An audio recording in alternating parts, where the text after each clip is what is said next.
Hi fellow gynaes, I'm Dr. Shamdeo Prasad, Chief Medical Officer, and I'm here with you to provide today's COVID-19 update. For the past 2 days, we have heard from the regional health officers of the Borima-Waini Region Number 1 and the Putaro-Superuni Region Number 8, who have given us an insight into the basket of measures implemented to mitigate the spread of the coronavirus disease. Gynaes, I wish to focus on our hinterland regions, particularly regions 1 and 7, where we are beginning to witness the emergence of more positive cases, and more so to highlight the implications for our bordering communities as COVID-19 continues to spread across the provinces of neighboring Brazil. On the 21st of May, Maruca had its first case. 2 days later, it had a second case. Today, the 29th, or 8 days after, Maruca has 9 cases with 1 death. On the 10th of May, the Cuyuni-Mazaruni recorded its first case. On the 16th, 6 more, 6 days after 3 more positives, and now 12 days after 5 more cases. On your screen, you will see the breakdown of the distribution of positive cases in Guyana by administrative regions. As I highlighted, Region 1 has 6% and Region 7 10% of the positively confirmed cases. In the breakdown by age group and sex, the younger males among the 25 to 29 age groups are predominantly affected in Region 1, while in Region 7, it is the 30 to 39 years age group. As we can see from the statistics, our males continue to be the ones most affected by COVID-19.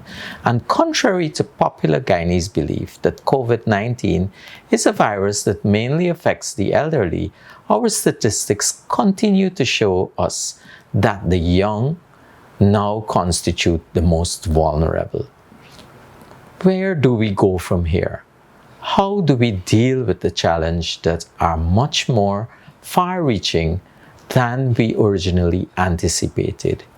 We know that Region 7, you young men, have to go into the mines in order to provide for yourselves and families.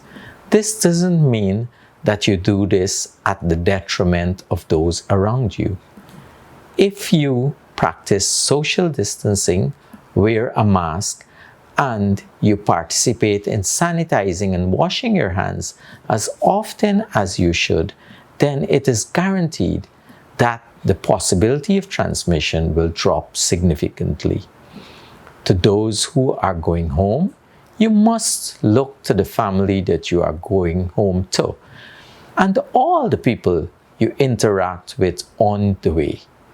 Life is a treasure that we all need to appreciate, so don't let us throw it away recklessly. Let us collectively be considerate of each other. It is sad when you hear of the unnecessary pressures that persons who have recovered face. We stigmatize them, we shun them to the point of even scorning them and their loved ones. Imagine that the respect and honor that is due to a leader in your community who would have served wholeheartedly isn't given the dignity that he so deserves. Men, we are not taking this opportunity to bash you, but we are pleading with you to understand that the health of our nation is our responsibility, and so once this remains our prime focus, it pains to see that our nation is being slowly ravaged by this deadly disease. When we speak of asymptomatic persons, we are referring to a healthy carrier that is actively spreading the disease without showing any signs or symptoms. This is the reason why we're asking to treat everyone as a healthy carrier and ensure that you follow the guidelines of physical distancing, hand washing, and wearing a mask. It is important that you're not the only person wearing the mask, but you should insist, if you have to interact with someone else, that the person is wearing a mask also. Now for the global report. Globally, the statistics according to WHO are as follows. Total number of cases is 5,593,631 cases, with 353,334 deaths. In the region of the Americas, the total number of cases is 2,556,479 cases, with 148,412 deaths. The situation in Guyana is as follows. As of today, our COVID-19 deaths remain at 11, and the number of confirmed cases remain at 150. To date, the total number of persons tested is 1,586, with the total number of negative cases being 1,436. We currently have 67 persons that have recovered, 72 active cases in institutional isolation, 2 patients in the COVID ICU, and 11 persons in institutional quarantine. As you know, our frontline workers have been working beyond the call of duty to ensure the safety and well-being of all of us.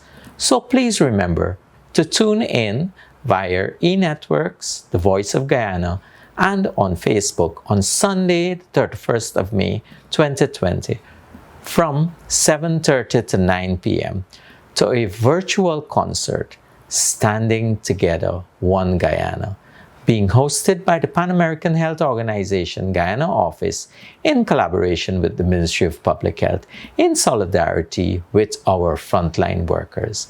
Guyanese, we owe profound gratitude to this courageous group of essential workers. Let us join in solidarity with them on Sunday and salute their untiring effort. This weekend, stay home, stay safe, and applaud our nurses, doctors, allied health and auxiliary staff, and other essential workers who are all in this fight to protect us from COVID-19. I thank you.